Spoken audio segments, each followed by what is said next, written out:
بادشاہ یہ تخت و تاج کیا ہوتے ہیں، اس کی کوئی قیمت نہیں ہے۔ تو بادشاہ ہنس کے کہنے لگا اس فقیر کو باہر نکالو، اسے کیا پتا ہے کہ تخت و تاج کیا ہوتے ہیں، اس کی لذت کیا ہوتی ہے۔ جب خدام کھڑے ہوتے ہیں، استقبال کر رہے ہوتے ہیں، جب تخت پہ بیٹھے اور ساری رعایا نیچے بیٹھی ہوتی ہے، اس نے کہا نکالو فقیر کو، اس کو کیا پتا۔ بادشاہ ایک دن شکار کرنے گیا تو وہاں اس کا گھوڑا جو ہے وہ سرکش ہو گیا اور ایسی جگہ پہ لے گیا کہ جہاں نہ پانی تھا اور نہ کوئی اور چیز۔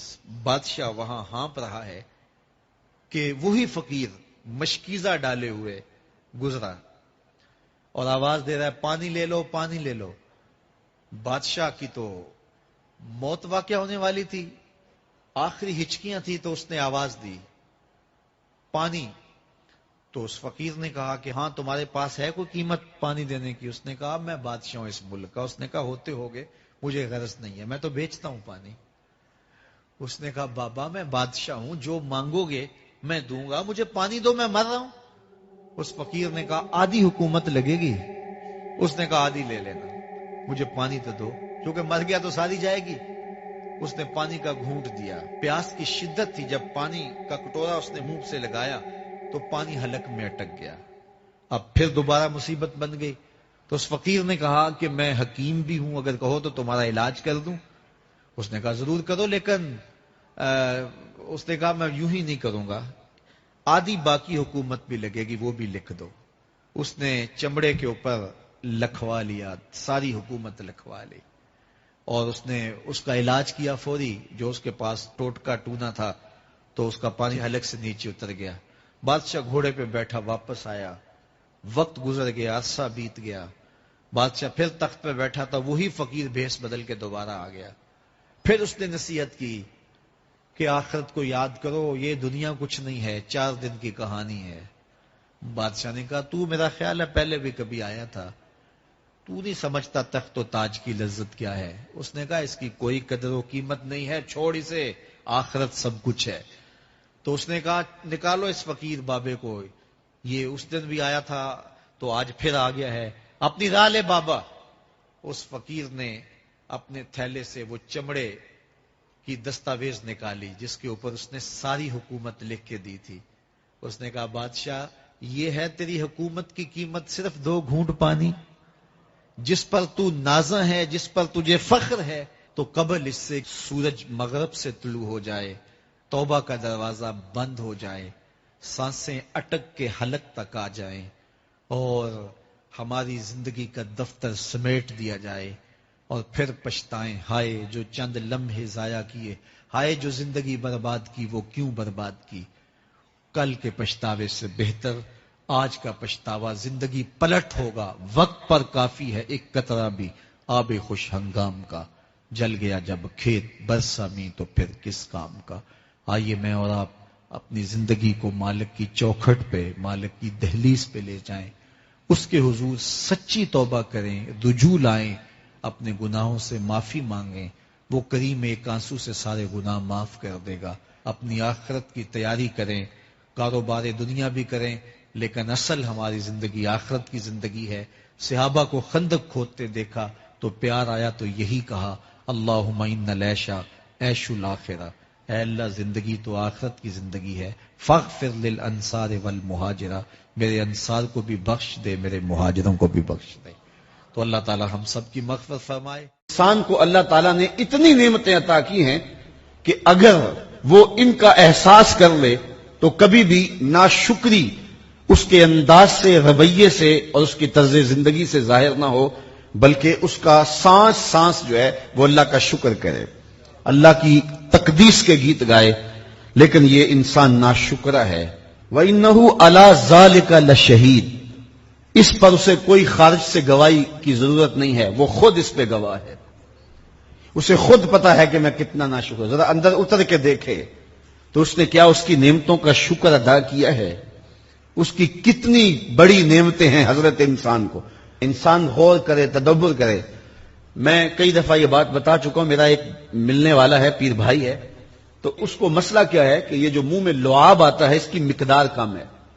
تو بنیادی طور پہ وہ لیکچرار ہے، تو اس نے روز جو ہے وہ طلباء کو لیکچر دینا ہوتا ہے تو 15 منٹ نہیں بول پاتا کہ منہ خشک ہو جاتا ہے. اب ہم نے کبھی اس کو نعمت سمجھا؟ یہ جو منہ میں لعاب آتا ہے، ہم کہتے ہیں کہ یہ ایک مصیبت ہے، تھوکتے رہتے ہیں. لیکن اگر اس کی مقدار کم ہو تو زندگی اوکھی ہو جائے. یہ نظام انہضام پہ بھی اثر انداز ہوتا ہے، اور پھر اس کی بینائی بھی کمزور ہو گئی. ایک آنکھ کی بینائی تو بالکل ختم ہو گئی. مرض کیا ہے؟ مسئلہ کیا ہے؟ کون سی نعمت کم مل رہی ہے؟ پانی نہیں مل رہا، مل رہا ہے. آکسیجن نہیں مل رہی ہے. گردش خون جاری ہے. کمی کیا ہوئی؟ کبھی سوچا بھی نہیں ہم نے. لعاب کی مقدار ضرورت سے کم ہے تو زندگی مشکل ہو گئی. انسان یہ لعاب جس کی اہمیت تیری نظر میں کوئی نہیں، یہ کم ہو تو پھر زندگی عذاب بن جائے. تو اللہ نے جو تجھے نعمتیں دی ہیں اگر وہ نہ ہوں تو پھر بتا زندگی کیسے گزرے. تو انسان کو اتنی نعمتیں دی ہیں اللہ نے، اتنا کچھ عطا کیا ہے. اوناسس نامی دنیا کا امیر ترین شخص تھا، اس کی آنکھوں کے پپوٹے کام کرنا چھوڑ گئے. یہ آٹومیٹک سسٹم رب نے لگایا ہوا ہے. ادھر سے تنکا اڑا، ادھر آنکھ بند ہو گئی. اب ڈاکٹر سلوشن ٹیپ لگا کے اس کی آنکھ کھولتا تھا اور جب سوتا تھا تو ٹیپ لگا کے بند کر دیتا تھا. کسی نے اس سے پوچھا کہ زندگی کی سب سے بڑی آرزو؟ کہا کاش اپنی آنکھیں اپنی مرضی سے کھول سکوں. کہا اس کے لیے کوئی قیمت پیسے دینے پڑے تو کتنے دے گا؟ کہا ساری دولت لگا دوں گا. کبھی ہمیں یہ احساس ہوا؟ بہت سارے لوگوں کو آج پتا چلا ہوگا یہ بھی ایک سسٹم ہے، ایسا ہے رب نے قدرتی لگایا ہوا ہے. اس پر کوئی بل ہی نہیں کبھی آیا. آپ 3 مہینے بل نہ دے تو وابڈا والے میٹر کاٹ دیتے ہیں کہ نہیں؟ بجلی کاٹ دیتے ہیں، سوئی گیس والے کنیکشن کاٹ دیتے ہیں. لیکن ساری زندگی رب کو سجدہ نہ کرو. اس نے کبھی سورج کو نہیں کہا کہ اس نافرمان کے گھر تیری روشنی نہیں جانی چاہیے. اس نے کبھی چاند کو نہیں کہا کہ تیری چاندنی اس کے آنگن میں نہیں جانی چاہیے. جس طرح با یزید کے گھر میں سورج کی کرنیں جاتی ہیں، اس نافرمان کے گھر میں بھی ایسے ہی جاتی ہیں. تو انسان کو اللہ نے بڑا کچھ دیا، لیکن یہ اس کے باوجود ناسپاس ہے، ناشکر گزار ہے. تو کہا اس کے لیے کوئی اس کو خارج سے دلیل نہیں چاہیے. انسان اگر اپنے پہ غور کرے تو انسان کے اندر ہی سب کچھ ہے. میں کہاں کھڑا ہوں مجھے پتا ہے، آپ کہاں کھڑے ہیں آپ کو پتا ہے. یہاں میں واز کر رہا ہوں، تلقین کر رہا ہوں، نصیحت کر رہا ہوں، آپ کی نظروں میں بہت اچھا ہوں گا. میں اچھا ہوں یا نہیں ہوں میں اچھی طرح جانتا ہوں. آپ میری نظروں میں بہت اچھے ہیں، آپ اچھے ہیں یا نہیں ہیں یہ آپ اپنے سے پوچھیں، آپ اچھی طرح جانتے ہیں. انسان اپنی حقیقت سے خود آگاہ ہے کہ وہ کس جگہ کھڑا ہے، وہ جانتا ہے. وَإِنَّهُ عَلَىٰ ذَلِكَ لَشَهِيدٌ. اسے خارج سے کوئی دلیل نہیں چاہیے. آج وقت ہے اپنا رب سے جوڑ لیں. اس کی رحمتوں کے دروازے کھلے ہوئے، اس کی کرم نوازیوں کا می برس رہا ہے. یہ موسم نور ہے نا، ایک نیکی کرو 70 نیکیوں کا ثواب ملتا. کرم نوازیوں کی برکھا برستی ہے. وہ ایک فقیر تھا، وہ بازار میں کھڑا رو رہا تھا. کسی نے رک کے پوچھا، کہا بابا کیوں رو رہے ہو، کیا ہوا ہے تمہیں؟ کسی نے مارا ہے، تنگ کیا ہے، بھوک کی شدت ہے، کیا ماجرا ہے؟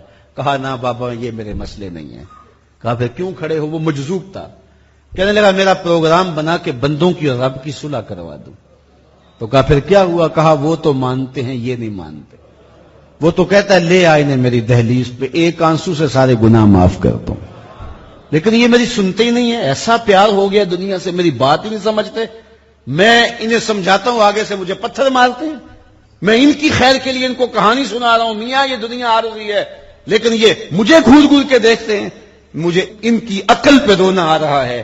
وہ کہتا ہے لے آ میری چوکھٹ پہ، ابھی معاف کر دوں گا، ایک آنسو سے سارے گناہ دھو ڈالوں گا، سمندر کی جھاگ کے برابر بھی گناہ ہیں تو مٹا ڈالوں گا. لیکن یہ سمجھتے نہیں ہیں. خیر وہ چلا گیا. اگلے دن گیا تو قبرستان کے قریب سے گزرا تو وہ فقیر وہاں کھڑا رو رہا تھا. تو وہ پھر رو گیا. کہا بابا عجیب کہانی ہے تیری، بازاروں میں بھی روتا ہے اور قبرستانوں میں بھی روتا ہے، آج کیا مسئلہ ہے؟ کہا آج بھی میرا کل والا ہی مسئلہ ہے. کہا آج کیا مسئلہ ہے؟ کہا آج میں ادھر آیا تھا کہ ان کی اور رب کی صلح کروا دوں.